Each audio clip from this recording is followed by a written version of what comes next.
The BR163, one of the world's most controversial highways, at the heart of Brazil's agricultural frontier. An agricultural boomtown where pickup trucks are 10 a penny, Cuiabá stands to gain the most from the highway's paving. Environmentalists like João de Souza say the soy boom has laid waste to the region's savanna. They finished off the people of the savannah. Savannah to them is a synonym for trash. They say, when I came here, this was just savannah, as if now the soy is better. But I see it as the opposite. I see soy as trash. Por isso eu chamo os plantadores de soja de sojeira. Uma vez eu vi umas máquinas lá no aeroporto esperando. One time I saw the soy machines at the airport, and they made me so mad, knowing that they kill birds, small animals, and snakes. Animais pequenos, destruía ninho de passarinho no chão, de cobra. From Cuiabá, Route 163 heads north towards the Amazon rainforest. Once this area was all savanna, now it has been replaced by seemingly endless fields of soy.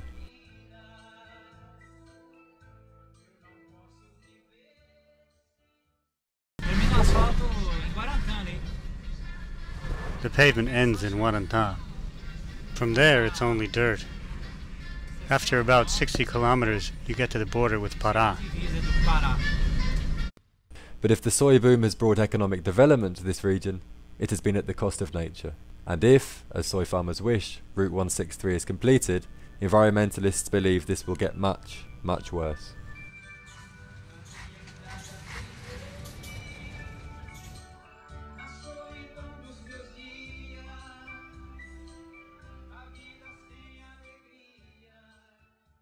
Guarantá do Norte is the last outpost of development on Route 163. That highway to Pará can get pretty complicated during the rainy season. We work in this shop here, and sometimes we have to go 100 or 150 kilometers to help out. Sometimes we have to go 2 or 3 days, you know? 2 or 3 days looking for the solution for a truck driver hasn't even eaten. Sometimes there are 10 or 12 trucks stuck there in the mud, and if we don't get stuck, we may have to wait there 2 or 3 days just to get to the vehicle we are trying to help.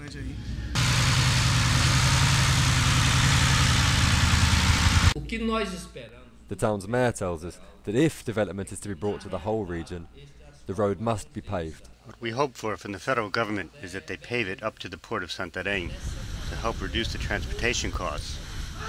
This here is going to be the new Brazil. Nothing, not the BR163, is going to destroy the Amazon in Brazil. Nada vai acabar com a Amazônia no Brasil.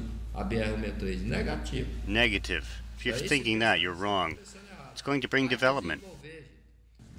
Foreigners, and members of Greenpeace in particular, were not welcome in these parts. The Amazon forest, as big as it is, and as dense and enclosed as it is, consumes 80% of the oxygen that it produces. Greenpeace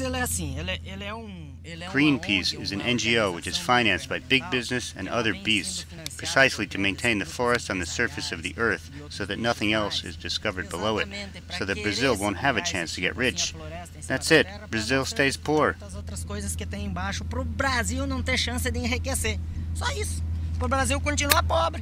Progress, however, stops here. Vino told us of a highway strewn with uncertainty, where accidents were frequent and arrival times impossible to predict. After 2 hours on the road, we came across 2 young men. Teenagers, without a penny between them, the pair were hitching along the road, desperately looking for work. Novo Progresso. Eu vou para Castelo dos Sonhos, aí se lá estiver bom, vou para Novo Progresso. I'm going to Novo Progresso. I'm going to Castelo de Sonhos, but if it's not good, I'll go to Novo Progresso. I'm looking for work. Auto electrical systems, cars, trucks, tractors, everything. Everyone says it's good there, that there's all kinds of work. The loggers have started up again, and I'm heading there.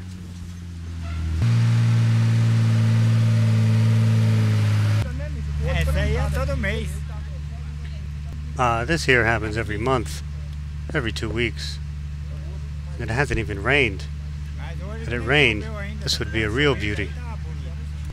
Yet Vino also spoke of a highway of solidarity and collaboration. When someone was in trouble, he said, everybody would chip in to help out. Unite what distance separates. Yet what separates people in this part of Brazil seems not so much the distance as the government's failure to fulfill a 30-year promise to pave the BR163. Vino and his colleagues have grown used to laughing at their own misfortune. In the rainy season, they say, it can take as much as a month to travel just 100 kilometers here. The only rule in these parts is patience.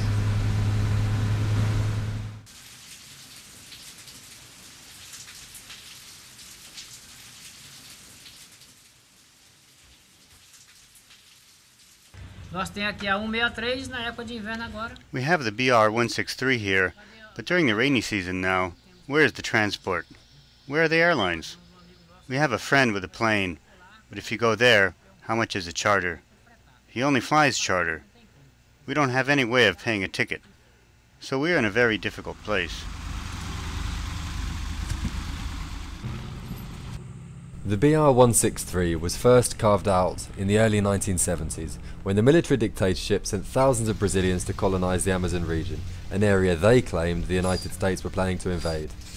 The rich came in light aircraft. The poor majority simply hacked their way through dense forest. Since then, little has changed. Those brave enough to take on the challenge of the BR163 still find themselves faced with the same dirt track that stretches over 1,000 kilometers into the jungle.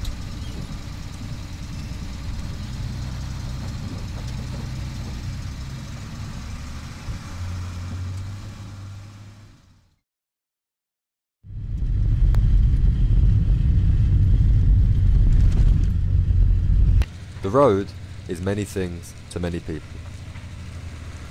For some it means survival, hope for a better life, the future.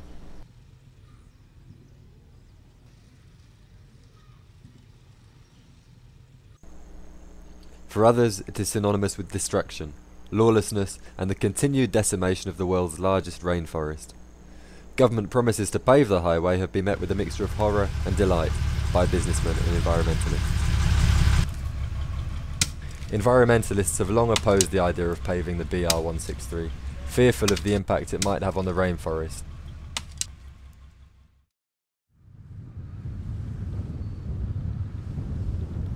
This is Santarém, an Amazonian port town through which much of Brazil's soy is exported to the rest of the world. It is also the end of the road. E eu não tenho esperança de construir. Vou falar por quê. Você se lembra da I don't have any hope that the road will be built, and I'll tell you why. You saw the beginning of the Cuiabá-Santarém back there at the docks? Well, there's a river barge company there named Recon, which goes from here to Belém, and the owner is ex-governor Jader Barbalho. So that explains it. de balsa que viaja daqui para Belém. Então o dono dessas balsas é o Jader Barbalho.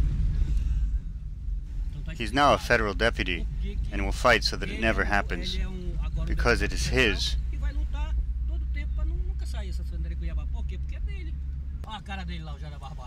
There he is now. That's the Jader Barbalho we're talking about.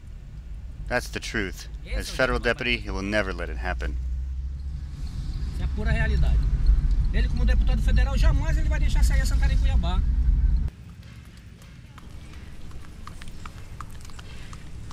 Since we left Guarantã do Norte, over 500 kilometers ago, this is the first work we have actually seen being done on the road. Fernando Henrique Cardoso, depois o Lula. Fernando Henrique Cardoso and now Lula have been promising to pave it at whatever cost. They're going to pave it, but it's not for us. Lula even invented something called the PPP, Public-Private Cooperation, and has been enticing business people like Blairo Maggi, the biggest soy producer in Brazil, so that he would form a group to build the highway with money from the Brazilian Development Bank, and use the highway as his own for 20 years with tolls, then hand it over to the federal government. That's a crooked scheme. Thievery, I believe. Esse era o esquema safado, bandido, eu acho. O que eu questiono. What I question is the government making a road and delivering it into the hands of the birds of prey. Gaviões. It's hard to tell what the coming years will bring for Route 163. Politicians and big business remain confident, publicly at least, that the road will be paved in the next couple of years, bringing development and jobs to the region. For those who scratch a living on and around Route 163, however, the future looks much more uncertain.